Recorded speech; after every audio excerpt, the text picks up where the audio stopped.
Todos estaban ahí para celebrar el compromiso del año. Mateo Lascano, uno de los empresarios más respetados de Puerto Almendro, estaba a punto de casarse con la mujer perfecta, Valentina Duarte, bondadosa, cariñosa, amable con cada persona que se le acercaba. Para todos los invitados de esa noche, ella era el ejemplo de lo que una esposa debía ser, pero nadie, absolutamente nadie, sabía lo que la empleada de esa casa guardaba. Renata Solís llevaba 6 años sirviendo en esa familia, 6 años aprendiendo a quedarse callada, 6 años siendo para todos prácticamente invisible, pero esa noche ella llevaba algo más que una bandeja de copas entre las manos. Llevaba un secreto, y estaba decidida a revelarlo, frente a todos los invitados. Hey, tú que estás amando esta historia, ayúdanos a alcanzar nuestra meta de suscriptores. Suscríbete al canal ahora y activa la campanita para no perderte ninguna historia increíble como esta. Puerto Almendro era una de esas ciudades mexicanas que parecían hechas de dos materiales distintos. Por un lado, el calor húmedo de la costa, las palmeras inclinadas por el viento, los mercados ruidosos cerca del puerto. Por otro, allá arriba, en la colina donde vivían los que tenían dinero. Otra ciudad completamente distinta, hecha de portones eléctricos, jardines perfectos y silencio. En esa segunda ciudad, en una casa blanca de 2 pisos con vista al mar, vivía Mateo Lascano, 39 años, dueño de Corporativo Aurora, una empresa de construcción que él mismo había levantado desde cero después de que su padre, hace más de 15 años, perdiera casi todo en un negocio que salió mal. Mateo no hablaba de eso, no hablaba de casi nada que tuviera que ver con su pasado. Lo que la gente sabía de él era lo que se veía. Un hombre serio, exigente, que llegaba a las 7 de la mañana a la obra y se iba a las 9 de la noche de la oficina, que no sonreía con facilidad y que, según decían algunos, no había vuelto a confiar en nadie desde que su prometida anterior, hace ya 6 años, se fue con otro hombre 2 semanas antes de la boda, llevándose, además del anillo, una parte considerable de sus ahorros. De eso sí hablaban, en voz baja, claro, pero hablaban. Renata Solís llevaba 6 años trabajando en esa casa. Tenía 29 años cuando empezó. Ahora tenía 30, y en esos 6 años había aprendido exactamente cómo le gustaba el café al señor Lascano, sin azúcar, pero con un poco de canela, aunque él jamás lo pidiera así. En qué orden le gustaba que le sirvieran la cena, y sobre todo, había aprendido algo que nadie le enseñó nunca, algo que aprendió sola, observando. Había aprendido a ser invisible, no por elección al principio, sino porque eso era exactamente lo que se esperaba de ella. Tenía sus razones para quedarse en ese trabajo, razones que nadie en esa casa conocía del todo, salvo Lupe, la mujer mayor que llevaba 20 años cocinando para la familia Lascano y que, con el tiempo, se había vuelto algo así como una madre para Renata dentro de esas paredes. «¿Tu mamá, cómo sigue?», le preguntó Lupe esa mañana, mientras picaba cebolla en la cocina. «Igual», dijo Renata, bajando la voz, aunque no había nadie más cerca. «El doctor dice que necesita seguir el tratamiento, que si lo deja, todo lo que se ha avanzado se pierde. ¿Y el tratamiento sigue costando lo mismo?». Renata no respondió enseguida. Siguió acomodando las tazas como si el silencio pudiera de alguna forma hacer la pregunta menos real. «Más», dijo finalmente, «pero aquí me pagan bien, y el señor Lascano, aunque sea como es, nunca se ha retrasado un solo día con el sueldo». Eso era cierto, y era en el fondo la razón por la que Renata seguía ahí, soportando un trato que en otra circunstancia, en otra vida, quizás no habría aceptado, porque ser invisible para un hombre como Mateo Lascano era incómodo, pero perder el único trabajo que pagaba el tratamiento de su madre era sencillamente algo que ella no podía permitirse. Así que aprendió a quedarse en silencio, a servir el café, a bajar la mirada cuando hacía falta. Y sin que nadie lo supiera, ni siquiera del todo ella misma al principio, aprendió también con el paso de los años a fijarse en algo que no debía fijarse, en la forma en que Mateo Lascano, debajo de toda esa frialdad, a veces se quedaba mirando el mar desde la ventana de su oficina con una expresión que parecía simplemente de cansancio, de soledad. Renata nunca dijo nada de eso a nadie, ni siquiera a Lupe. Algunas cosas, pensaba, era mejor guardárselas, porque Renata también tenía su propia historia, una que jamás contaba en esa casa, ni a Mateo ni a nadie que no fuera, de vez en cuando, Lupe.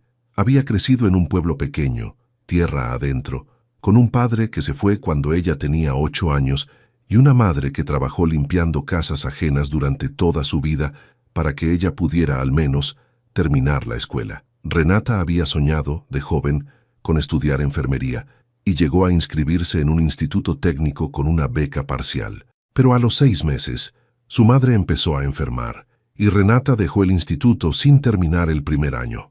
Volvió al pueblo, buscó trabajo y después de un tiempo llegó a la casa de los Lascano.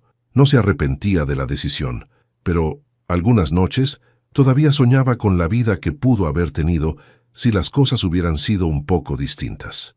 Todo cambió, o empezó a cambiar, una tarde de octubre cuando Mateo llegó a la casa con una mujer que, según diría él esa misma noche, le había cambiado la vida en apenas 3 semanas. «Esta es Valentina», dijo, y por primera vez en mucho tiempo, Renata escuchó algo distinto en su voz, algo parecido quizás a la esperanza. Valentina Duarte tenía 33 años, una sonrisa que parecía hecha a la medida de cada persona que la miraba, y una forma de hablar suave, cálida, con un acento que no era del todo mexicano, pero que tampoco terminaba de ubicarse en ningún otro lugar, que hacía que cualquiera, en cuestión de minutos, quisiera contarle su vida entera. «Mucho gusto», le dijo a Renata, extendiendo la mano el primer día. Fue quizás la única vez que Valentina la trató como a una persona y no como a un mueble más de la casa, porque después de esa primera tarde, las cosas cambiaron rápido. «Renata, este café está frío», dijo Valentina, 2 semanas después, frente a Mateo y 2 invitados que habían venido a cenar. El café no estaba frío. Renata lo sabía, porque lo había servido apenas 3 minutos antes, pero no dijo nada. Bajó la mirada, recogió la taza y se fue a la cocina a calentar un café que no necesitaba calentarse. «Disculpe, señorita Duarte», dijo al volver. «Tienes que tener más cuidado», respondió Valentina con una sonrisa que, para cualquiera de los invitados, parecía amable. Para Renata, en cambio, había algo debajo de esa sonrisa que se sentía como un filo. Mateo no dijo nada, ni esa noche ni las siguientes veces que algo parecido volvió a ocurrir. Y eso, el silencio de Mateo, su forma de no defenderla nunca, ni siquiera cuando la injusticia era evidente, fue, durante los meses que siguieron, la herida más constante en la rutina diaria de Renata. Pero había algo más, algo que empezó casi sin que ella lo notara, una tarde en que encontró a Mateo solo en el jardín, con una copa de vino que no había tocado, mirando el mar con esa misma expresión cansada de siempre. «¿Necesita algo, señor?», preguntó, como hacía siempre.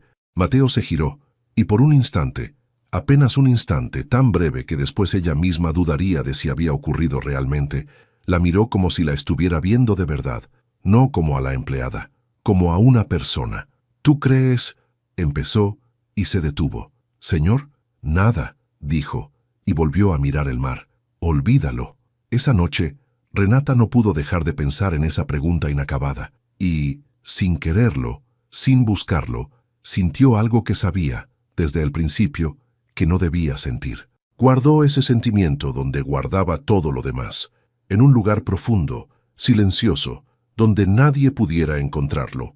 El compromiso se anunció en diciembre, en una fiesta que Mateo organizó en el jardín de la casa, con luces colgando entre los árboles y un grupo de música contratado especialmente para la ocasión. «Quiero que todos sepan», dijo Mateo esa noche, frente a unas 100 personas con Valentina del brazo, «que esta es la mujer con la que voy a pasar el resto de mi vida». Hubo aplausos. Hubo lágrimas incluso entre algunos de los invitados, conmovidos por la felicidad evidente en el rostro de un hombre que, durante años, había parecido cerrado a cualquier posibilidad de amor. Apenas media hora antes, mientras Renata acomodaba copas en una mesa lateral, Valentina se había acercado sonriente, con 2 de las invitadas más elegantes de la noche a su lado. «Mira», les dijo, señalando a Renata con un gesto casi cariñoso, como quien presenta algo curioso. «Ella es la que lleva años cuidando esta casa. ¿No es adorable el acento que tiene? Tan de pueblo». Las mujeres rieron, sin maldad evidente, simplemente siguiendo el tono que Valentina había marcado. Renata sintió el calor subirle al rostro, pero mantuvo la bandeja firme entre las manos. «Con permiso, señoras», dijo, y se alejó antes de que la conversación pudiera continuar. Mateo, que estaba a apenas unos metros, conversando con un socio, no dio ninguna señal de haber escuchado nada. Joaquín Rivas, socio de Mateo desde hacía más de 10 años y la persona más cercana a algo parecido a un mejor amigo, fue de los pocos que, esa misma noche, se atrevió a decir lo que pensaba. «3 meses, Mateo», le dijo, llevándolo aparte. «La conoces hace 3 meses y ya le vas a poner un anillo. No necesito que me digas cómo manejar mi vida, Joaquín. No te estoy diciendo cómo manejar tu vida. Te estoy diciendo que tengas cuidado. No sabemos nada de ella.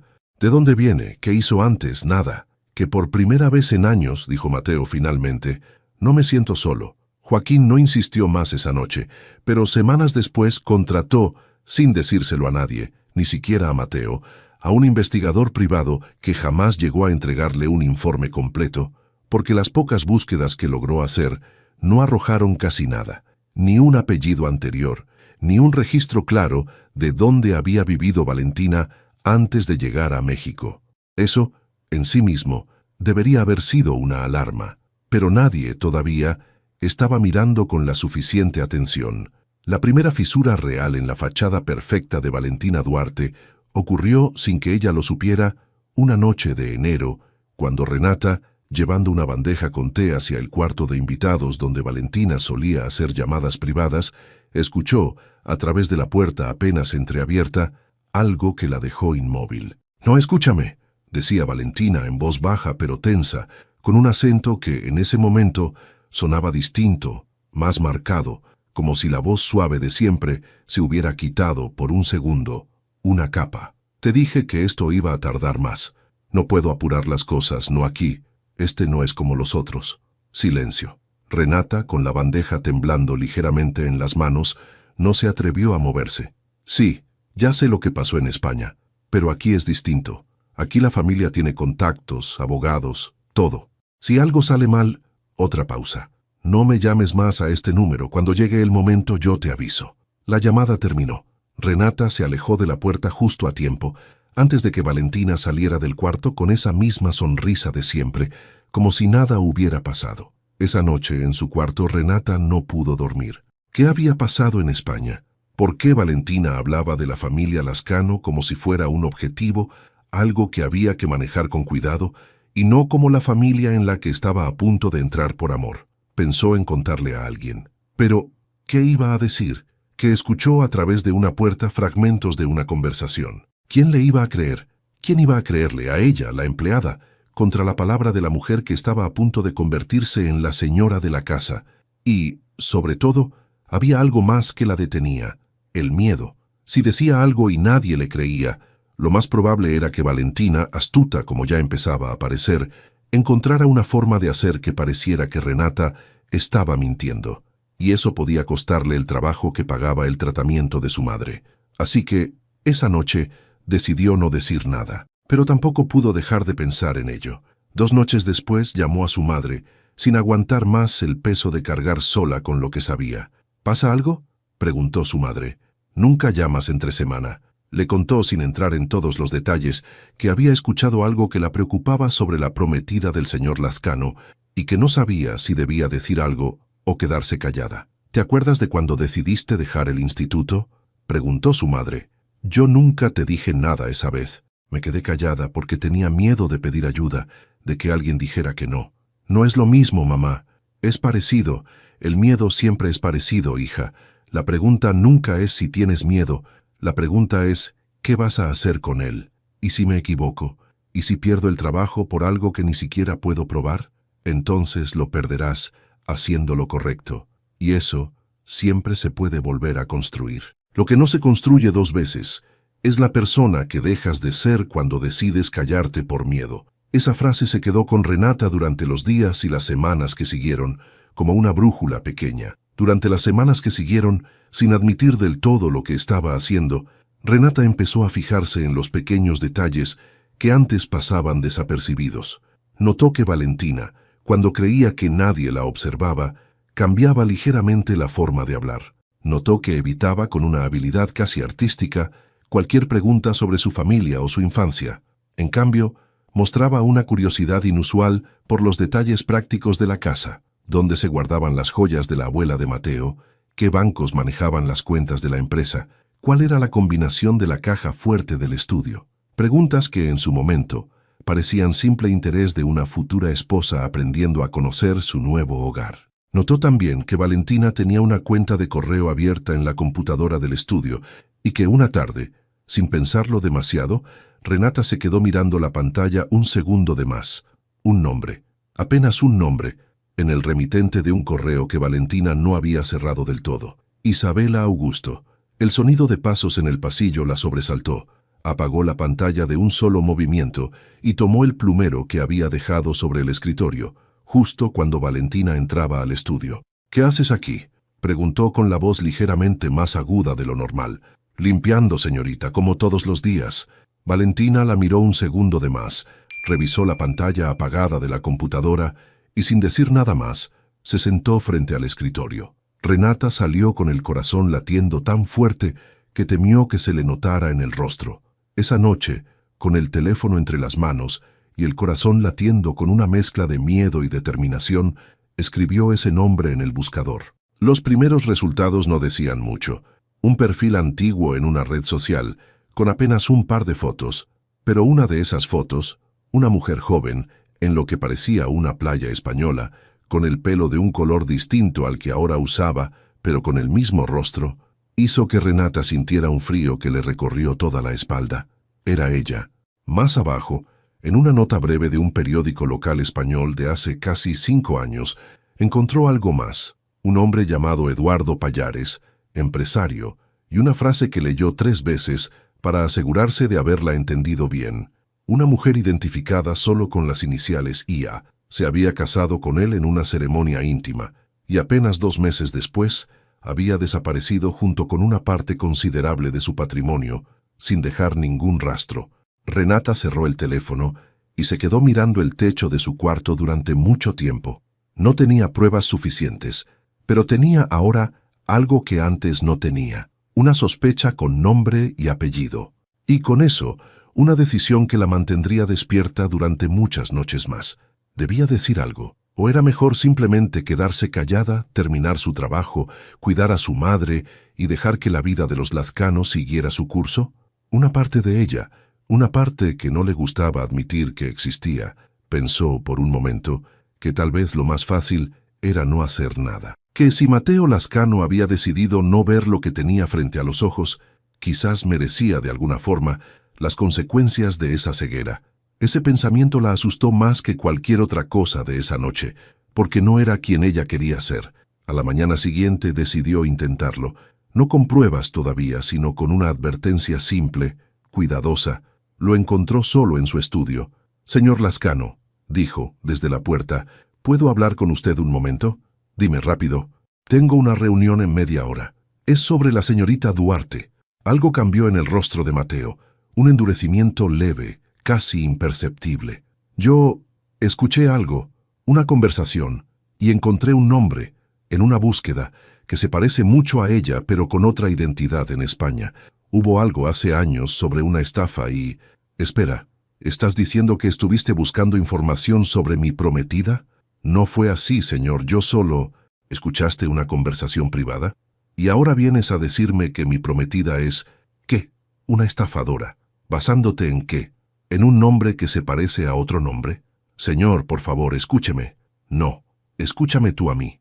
Llevas 6 años en esta casa, Renata, y siempre te has comportado con respeto. No sé qué te está pasando ahora, pero te voy a pedir, de la forma más clara que pueda, que conozcas tu lugar». Las palabras cayeron como piedras. «No vuelvas a meterte en mi vida personal», continuó él. «No vuelvas a espiar conversaciones, ni a buscar nombres en Internet, ni a venir aquí con historias sin pruebas sobre la mujer con la que voy a casarme. ¿Entendido?» «Entendido, señor», dijo, con la voz más firme de lo que en realidad se sentía. «No volverá a pasar». Salió del estudio con la espalda recta y los ojos secos, hasta llegar a la cocina, donde finalmente, frente al fregadero, dejó que las lágrimas cayeran en silencio. Lupe, que entró un minuto después, no necesitó preguntar qué había pasado. Solo se acercó y la abrazó sin decir nada, durante un rato largo. «No vuelvas a intentarlo», le dijo finalmente. «No con él, no así». «Entonces, ¿qué hago, Lupe? ¿Me quedo callada mientras esa mujer hace quién sabe qué con esta familia?» «Haces lo que tengas que hacer, pero con cuidado, sin que él lo sepa. Porque si te equivocas, mija, la que pierde el trabajo eres tú, no él». Esa frase se quedó con Renata durante mucho tiempo. Esa misma noche, a solas en su cuarto, se permitió por primera vez considerar algo que hasta entonces no se había atrevido ni a pensar del todo: renunciar, irse antes de que la echaran. Fue a buscar a Lupe a la cocina casi a medianoche. «Creo que voy a renunciar», dijo. «¿Y tu mamá?», preguntó Lupe sin sorprenderse. «¿Antes o después de que el tratamiento se interrumpa por falta de pago?» «No es justo, Lupe, que tenga que quedarme aquí aguantando esto, solo porque no tengo otra opción». «No, no es justo, pero te voy a decir algo. Renunciar ahora no es valentía, es cansancio. Te quedas, terminas lo que empezaste, y cuando llegue el momento, dices la verdad de la forma más fuerte posible. Después de eso, decides si te quedas o te vas. Y si pierdo de todas formas, entonces perderás habiendo dicho la verdad. Y eso, mija, vale más de lo que crees». Valentina, que sin duda se había enterado de una forma u otra de la conversación entre Renata y Mateo, empezó a tratarla con una frialdad nueva, calculada, como quien sabe que tiene el control absoluto de la situación. Una tarde, mientras le servía el té en la terraza, Renata no resistió la tentación de soltar algo, apenas una insinuación, sin revelar todavía cuánto sabía en realidad. «Qué interesante debe haber sido su vida, señorita Duarte», dijo, con la voz más neutra que pudo encontrar. «Viajar tanto, conocer tantos lugares distintos, tantos nombres distintos, imagino, para una sola persona». Valentina se quedó completamente quieta, con la taza a medio camino de sus labios. «¿Qué quisiste decir con eso?» «Nada, señorita, solo un comentario». La sonrisa de Valentina volvió a su lugar, pero esta vez no llegó a sus ojos. «Ten mucho cuidado, Renata», dijo en voz baja, dando un paso hacia ella. «Tú no tienes idea de con quién te estás metiendo. Gente como tú, que cree que puede jugar a ser detective, termina perdiendo mucho más que un trabajo». Pero Renata, esa noche, supo que no podía simplemente detenerse ahí. La amenaza, dicha sin gritos, sin perder la compostura ni un segundo, le confirmó algo que las pruebas todavía no habían podido confirmar del todo: que tenía razón. Así que, con más cuidado esta vez, sin decirle a nadie lo que estaba haciendo, Renata siguió buscando. Encontró semanas después, en un foro extranjero dedicado a denunciar fraudes sentimentales, un hilo de comentarios donde una mujer narraba cómo había sido engañada por una mujer llamada Isabela en España, hacía casi 5 años, con un patrón que se repetía punto por punto. Una relación intensa, rápida, una boda que sí llegó a celebrarse, y apenas semanas después, una desaparición repentina, justo cuando el dinero de una cuenta conjunta se transfirió a otro destino. Y más abajo en el mismo hilo, otra persona, esta vez desde Argentina, contaba una historia casi idéntica, con un nombre distinto, Camila Rangel, pero con fotos que mostraban a la misma mujer, apenas unos años más joven. Renata guardó las capturas de pantalla, sintiendo por primera vez desde que empezó todo esto, algo parecido a tener finalmente algo sólido entre las manos. Y sin embargo, en medio de las capturas de pantalla y los testimonios, encontró también un detalle que la hizo detenerse. En uno de los comentarios más antiguos, alguien que parecía conocer a Isabela desde joven, escribió algo que no sonaba a acusación, sino casi a tristeza, que la conocía desde niña, en un barrio pobre de Brasil, donde Isabela había crecido viendo a su madre ser engañada, una y otra vez, por hombres que prometían cuidarlas y terminaban dejándolas con menos de lo que tenían antes. Que no era una mujer sin alma, era una mujer que había decidido, hace mucho tiempo, sobrevivir de la única forma que conocía. Renata leyó ese comentario varias veces. No cambiaba nada de lo que tenía que hacer, pero, por primera vez, sintió que la historia no era tan simple como una mujer mala engañando a un hombre bueno. Era una mujer herida que ahora hería a otros sin que pareciera importarle. Y era un hombre que, en su propio dolor antiguo, se había vuelto tan desconfiado de cualquier cosa real que terminó siendo el blanco perfecto para alguien que sabía exactamente cómo parecer real. Eso no la hizo dudar de lo que tenía que hacer, pero sí la hizo por primera vez sentir algo parecido a la compasión, incluso por la mujer que estaba a punto de exponer. Esa misma noche, bajó a la cocina y encontró a Lupe todavía despierta. «No puedo dejar de pensar en algo», le dijo. «Lo que voy a hacer le va a destruir la vida a esa mujer, y entiendo, en parte, por qué llegó a ser así.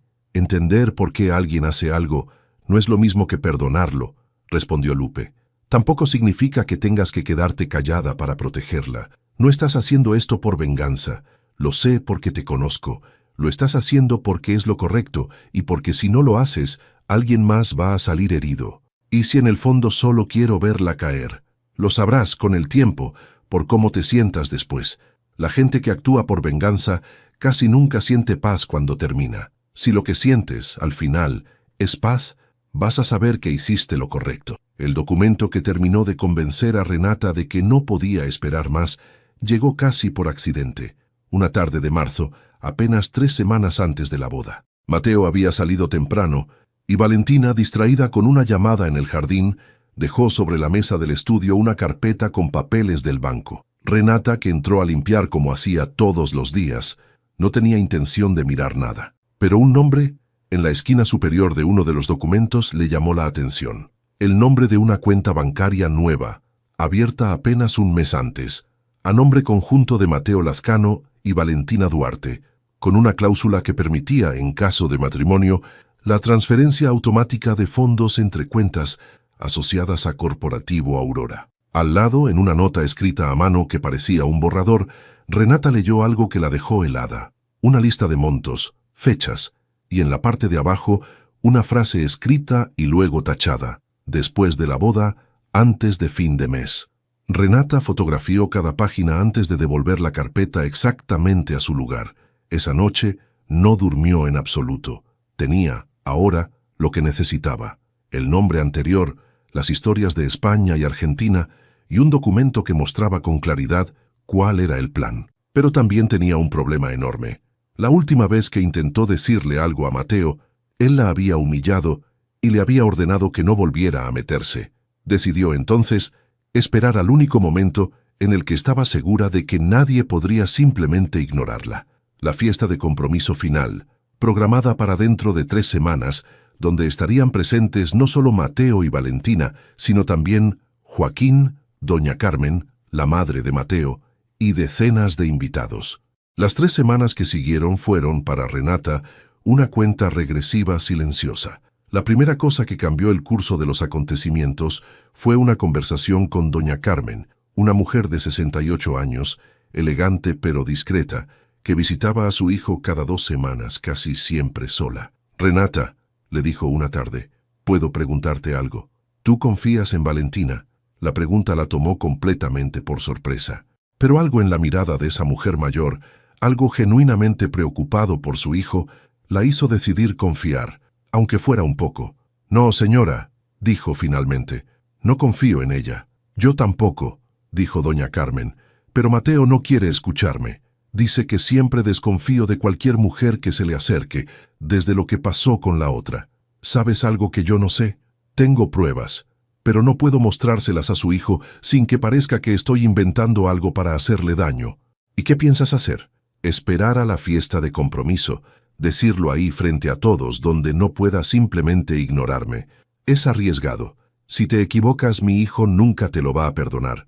Y si tienes razón, tal vez tampoco». Doña Carmen finalmente puso una mano sobre el hombro de Renata. «Cuando llegue ese momento, yo voy a estar ahí, y voy a creerte antes de escuchar cualquier otra cosa». Fue la primera vez, en todo este proceso, que Renata sintió que no estaba completamente sola. La segunda cosa que ocurrió apenas una semana antes de la fiesta fue mucho menos esperanzadora.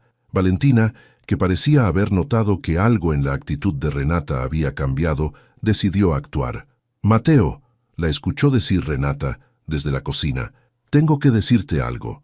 Ayer encontré a Renata revisando documentos en el estudio, documentos del banco. Ya hablaste con ella una vez sobre esto y parece que sigue igual. No quiero ser yo quien tome esta decisión, pero creo que, después de esto, No podemos seguir confiando en ella. Voy a pensarlo, dijo finalmente Mateo.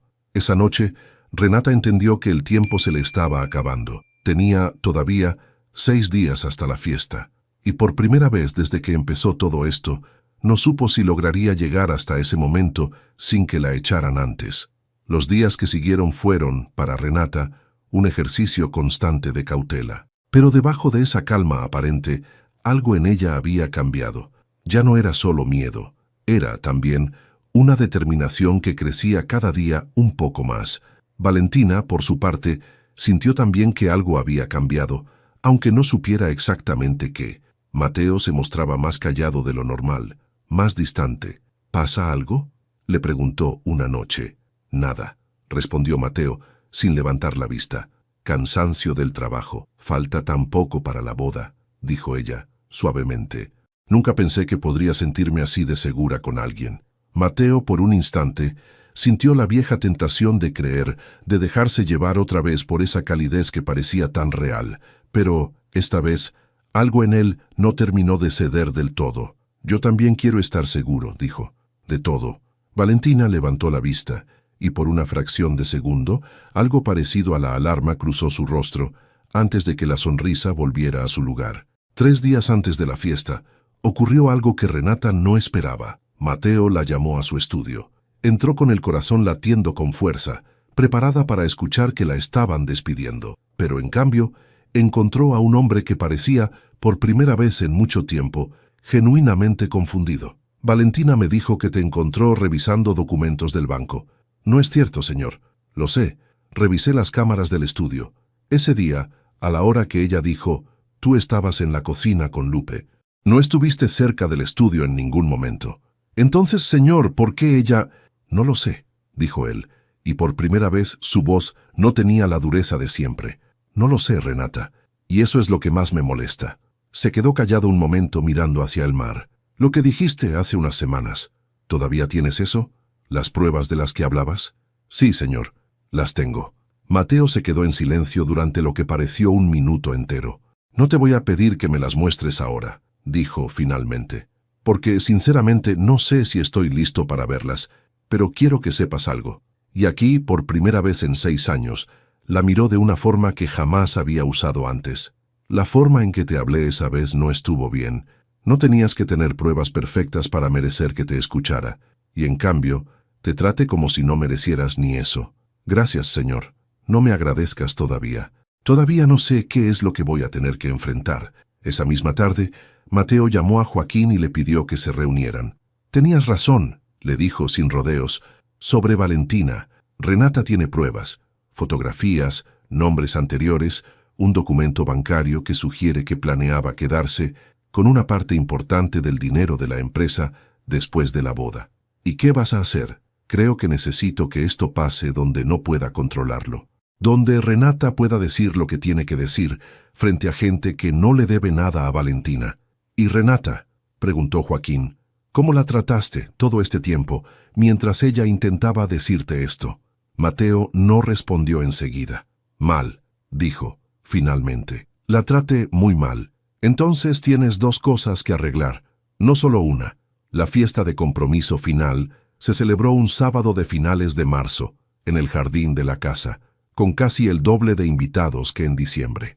Renata, con el uniforme de siempre, se movía entre las mesas sirviendo copas, con una calma que, por dentro, no sentía en absoluto. Llevaba, guardadas en el bolsillo del delantal, las fotografías impresas de las 2 noticias, los testimonios del foro y la fotografía del documento bancario. Doña Carmen, que llegó temprano, buscó a Renata un momento. ¿Estás lista? No lo sé, respondió Renata con sinceridad, pero voy a hacerlo de todas formas. Yo voy a estar cerca. Cuando llegue el momento, no vas a estar sola. La fiesta avanzó durante casi 2 horas sin ningún incidente. Los discursos, las risas, el brindis inicial entre Mateo y Valentina. Por nosotros, dijo Mateo levantando su copa frente a todos. Por el futuro. Fue justo después de ese brindis, en el momento en que la música bajó de volumen, que Renata, con las manos temblando pero la voz firme, dio un paso hacia adelante. Señor Lascano, dijo, con una voz que llegó más fuerte de lo que esperaba. Necesito decir algo, y necesito decirlo ahora frente a todos porque ya no hay tiempo para esperar. Las cabezas se giraron. Renata, esto no es el momento, dijo Mateo bajando la voz.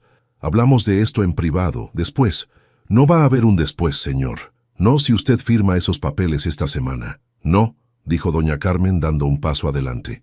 Que hable. Quiero escuchar lo que tiene que decir. Mateo miró a su madre y luego a Renata, y algo en su rostro le hizo, finalmente, dar un paso atrás. Habla. La mujer con la que está a punto de casarse, continuó Renata, no se llama Valentina Duarte. Risas nerviosas entre los invitados. En España la llamaban Isabela, y antes de eso, en Buenos Aires, la llamaban de otra forma. Silencio total. Renata, dijo Mateo, ten cuidado con lo que estás diciendo. Tengo las fotografías, tengo los nombres, y tengo, señor Lascano, su firma, en un documento que su prometida le hizo firmar hace 3 semanas. Valentina, finalmente, rompió el silencio. Esto es absurdo, Mateo. Esta mujer está confundida, o tal vez celosa, pero esto es ridículo. Muéstrame lo que tienes, dijo Mateo, sin apartar la vista de Renata. Ella sacó del bolsillo las fotografías y las extendió sobre la mesa. Isabela Augusto. Desapareció hace 5 años, en España, apenas 2 meses después de casarse, llevándose buena parte de la fortuna de su esposo. La segunda fotografía mostraba un fragmento de un foro con testimonios de Argentina. Camila Rangel, mismo patrón, misma historia, distinto nombre, otro hombre, otra fortuna, otra desaparición y, finalmente, mostró la fotografía del documento bancario. Después de la boda, antes de fin de mes, leyó en voz alta la frase tachada. Eso es lo que su prometida planeaba hacer con el dinero de su empresa, señor Lascano. El silencio que siguió fue absoluto. Esto es una locura, dijo Valentina con una risa forzada que no llegó a sus ojos. Fotografías borrosas, foros de internet donde cualquiera escribe lo que quiere. ¿De verdad vas a destruir todo lo que tenemos por esto, Mateo? Muéstranos tu pasaporte entonces, dijo Joaquín. Si tu nombre es Valentina Duarte, no debería costarte nada. No tengo que demostrarle nada a nadie en esta fiesta. ¿Resentida por qué?, preguntó doña Carmen, dando un paso adelante. ¿Por qué tendría que estar resentida, Renata? Tú la trataste mal desde el primer día, y ella nunca dijo una palabra fuera de lugar, hasta ahora. Y respóndeme algo. ¿De dónde eres tú exactamente? ¿De qué ciudad? ¿De qué familia? En 6 meses, jamás te escuché contar una sola historia clara sobre tu pasado. Mi familia no es algo que disfrute discutir. ¿O porque no existe la familia que dijiste tener?, insistió Joaquín. Investigué hace meses, Mateo. No encontré nada. Como si Valentina Duarte hubiera empezado a existir el día que llegó a esta ciudad. Valentina cambió de táctica. Se acercó a Mateo, con los ojos húmedos, la voz quebrada exactamente en el punto que tantas veces había funcionado antes. Mateo, mírame. ¿De verdad crees que todo lo que vivimos juntos fue mentira? Lo que siento por ti es real. Esa empleada está obsesionada contigo. ¿No lo ves? Inventó todo esto porque no soporta verte feliz con otra persona. Por un instante, apenas un instante, algo en el rostro de Mateo vaciló, pero entonces miró el documento sobre la mesa. Su firma, falsificada con una precisión que solo alguien con mucha práctica podía lograr. Y la duda se cerró tan rápido como se había abierto. Para alguien sin nada que esconder, dijo con la voz fría, tienes demasiadas explicaciones distintas para la misma pregunta. El rostro de Valentina cambió por completo. La suavidad desapareció de golpe, como una máscara que ya no servía de nada. Vas a lamentar esto, dijo mirando directamente a Renata, con una voz que ya no fingía calidez. Tú, sobre todo, no tienes idea de lo que acabas de empezar. Eso ya lo había escuchado antes, señorita, respondió Renata sin apartar la mirada. Y aquí sigo. Quiero que llamen a la policía, dijo Mateo. Ahora mismo. Fue en ese instante de confusión, mientras Joaquín se alejaba a buscar su teléfono y varios invitados empezaban a murmurar entre ellos, que Valentina, con una calma que solo después todos entenderían como puro cálculo, dijo que necesitaba un momento, que iba a buscar su abrigo, que todo esto era demasiado para procesar de golpe. Nadie la detuvo. Cuando, minutos después, Mateo subió a buscarla, encontró la puerta de la habitación principal abierta, el armario revuelto y la caja fuerte del estudio cuya combinación ella había memorizado semanas atrás, con la misma paciencia con la que observaba todo lo demás en esa casa, completamente vacía. Faltaban las joyas de la abuela de Mateo, guardadas ahí desde hacía más de 40 años. Faltaba también una parte considerable del efectivo que la empresa mantenía disponible para emergencias. De Valentina, de Isabela o de cualquier otro nombre que hubiera usado antes o que fuera a usar después, no quedaba más que un auto que, según el guardia de la entrada, había salido de la propiedad apenas 10 minutos atrás, conducido por alguien a quien nadie supo describir con claridad. La policía abrió una investigación esa misma noche, pero con el paso de las semanas y después de los meses, el caso se enfrió. No encontraron ninguna cuenta a su nombre, ningún rastro en los aeropuertos, ninguna pista que llevara a algún lugar concreto. Era, según dijo uno de los investigadores, como perseguir a alguien que llevaba toda la vida practicando para desaparecer. Renata, esa noche, sintió algo que no esperaba sentir. No alivio completo, sino una inquietud pequeña y persistente, la certeza incómoda de que, en algún lugar, esa mujer probablemente ya estaba construyendo, con la misma paciencia de siempre, una historia completamente nueva, para otro hombre en otra ciudad. Esa noche, después de que los últimos invitados se fueran, Mateo encontró a Renata sola en el jardín. Renata, señor, por favor, no me llames así, no después de esto. No sé cómo más llamarlo, señor. Mateo se acercó un poco más. Llevas 6 años en esta casa, 6 años en los que apenas te miré como a una persona, y hace apenas unas semanas te humillé, te dije que conocieras tu lugar, cuando lo único que estabas haciendo era intentar protegerme de algo que yo mismo no quería ver. Solo hice lo que me pareció correcto, señor. Lo sé, y eso es exactamente lo que me hace sentir peor. Pude haberte despedido. Pude haber creído lo que ella dijo, sin investigar nada. Y en cambio, tú que tenías cada motivo del mundo para dejarme caer, decidiste arriesgarlo todo para advertirme. No podía quedarme callada, señor. No con lo que sabía. Aunque te hubiera costado el trabajo. Aunque me hubiera costado el trabajo. Mateo se quedó en silencio, mirándola con una expresión que ella no supo del todo cómo interpretar. Esa pregunta que te hice una vez, en este mismo jardín, la que dejé sin terminar. Iba a preguntarte si crees que es posible reconocer en medio de tanto ruido a la única persona que realmente te importa. No supe responderme esa pregunta entonces, pero creo que, esta noche, finalmente la entendí. Señor, Mateo, corrigió él, suavemente. Por favor, Mateo, repitió ella, con la voz apenas audible, no creo que sea correcto que usted sé exactamente lo que estoy haciendo, interrumpió él. Y sé que no merezco, después de cómo te trate, ni siquiera el derecho de decir esto. Pero necesito decirlo de todas formas.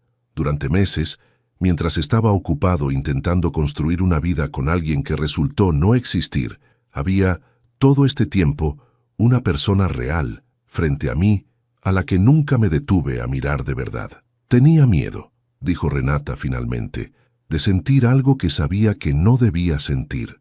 ¿Y todavía lo sientes? Sí. Mateo entonces dio el último paso que los separaba, y con un gesto lento, casi temeroso, tomó su mano. No te voy a pedir que confíes en mí enseguida, dijo. Sé que no lo merezco todavía, pero quiero la oportunidad de merecerlo. Despacio, el tiempo que haga falta. Está bien, dijo ella en voz baja. Despacio. Los meses que siguieron no fueron fáciles. El escándalo de la fiesta se convirtió durante semanas en el tema de conversación favorito de Puerto Almendro, y Mateo tuvo que enfrentar, además del dolor de haber sido engañado, la vergüenza pública de admitir, frente a sus socios, lo que había pasado. Pero poco a poco las cosas se acomodaron. Los abogados de Mateo lograron anular a tiempo cualquier transferencia relacionada con la cuenta bancaria conjunta, y el nombre de Isabela Augusto se compartió en círculos empresariales de varios países como advertencia. Nadie supo decir, con certeza, si eso fue suficiente para detenerla. De ella durante meses no se supo nada. Renata, de vez en cuando, todavía pensaba en ella. No con lástima, esta vez. Con la incertidumbre incómoda de saber que en algún lugar la misma historia probablemente se estaba repitiendo, con otro nombre, para otro hombre, y en cierto sentido tenía razón. Casi 8 meses después de aquella noche, Joaquín llamó a Mateo con una noticia que tardó varios minutos en lograr explicar con claridad. Una alerta compartida entre empresarios de distintos países, después de lo ocurrido en Puerto Almendro, había llegado hasta un pequeño pueblo costero en otro país, donde una mujer con un nombre completamente distinto estaba a punto de casarse con un empresario viudo, dueño de una cadena de hoteles. La policía local, alertada apenas un día antes, esperó hasta el último momento posible para actuar. Justo cuando el novio terminaba de pronunciar sus votos y el oficiante preguntaba si alguien tenía alguna objeción. Alguien la tuvo. Isabela Augusto fue detenida frente al altar, todavía con el vestido blanco puesto, sin haber llegado a firmar ningún papel, sin haber alcanzado a tocar un solo peso de la fortuna que, una vez más, había estado a punto de desaparecer con ella. Renata, al escuchar la noticia, no sintió la satisfacción completa que esperaba sentir. Sintió, en cambio, algo más parecido al alivio de saber que, esta vez, alguien más no tendría que pasar por lo mismo que casi le pasó a Mateo. Mateo, por su parte, cambió de una forma que sorprendió a todos los que lo conocían. Empezó a llegar más temprano a casa. Empezó también a sentarse en la cocina, algunas tardes a conversar con Lupe y con Renata, escuchando por primera vez en años historias que antes jamás se había tomado el tiempo de preguntar. ¿Sabías que tu madre lleva 3 meses respondiendo mejor al tratamiento?, le preguntó un día sin que ella se lo hubiera contado. ¿Cómo lo sabe? Porque pregunté, dijo él simplemente, porque ahora me importa saberlo. Un año después de aquella fiesta, en una ceremonia pequeña, sin las luces extravagantes ni los cientos de invitados de la anterior, con apenas Lupe, Joaquín y doña Carmen como testigos principales, Mateo Lascano se casó, finalmente, con la mujer que durante 6 años había servido el café en su casa, sin que él, hasta el día en que ella decidió arriesgarlo todo por decir la verdad, hubiera notado realmente quién era. La ceremonia se hizo en el mismo jardín donde, un año antes, todo había estallado. «Quiero que cada vez que mires hacia este jardín», le dijo Mateo esa misma tarde, «lo primero que recuerdes no sea la noche en que todo se rompió, sino la noche en que todo, finalmente, se acomodó en su lugar». Cuando llegó el momento de los votos, Mateo, que nunca había sido hombre de muchas palabras frente a otros, habló más tiempo del que nadie esperaba. «Pasé años construyendo edificios, convencido de que eso era suficiente, y durante todo ese tiempo, la persona que de verdad sabía lo que significa la solidez, la que la demostraba todos los días con su silencio, con su paciencia, con su honestidad incluso cuando le costó casi todo, estaba justo frente a mí. Tardé 6 años en verla. Voy a pasar el resto de mi vida compensando ese tiempo perdido». «Yo solo esperé», respondió Renata, con los ojos llenos de lágrimas. «Y al final esperar valió la pena». «¿Estás feliz?», le preguntó Lupe mientras la ayudaba a ajustarse el vestido. «Más de lo que pensé que era posible», respondió Renata, con una sonrisa que, por primera vez en mucho tiempo, no escondía nada. Porque al final, lo que había empezado como una mentira cuidadosamente construida por una mujer que aprendió a sobrevivir destruyendo a otros, terminó revelando algo mucho más simple y mucho más verdadero, que el amor real, casi siempre, no llega con anuncios ni con luces colgando entre los árboles. Llega despacio, en silencio, en la forma en que alguien decide quedarse, decide cuidar, decide decir la verdad incluso cuando callarse sería mucho más fácil. Y que a veces basta con dejar de mirar hacia lo perfecto y empezar finalmente a mirar hacia lo que siempre estuvo ahí. Si esta historia te llegó al corazón, cuéntame en los comentarios, del 0 al 10, ¿qué calificación le darías?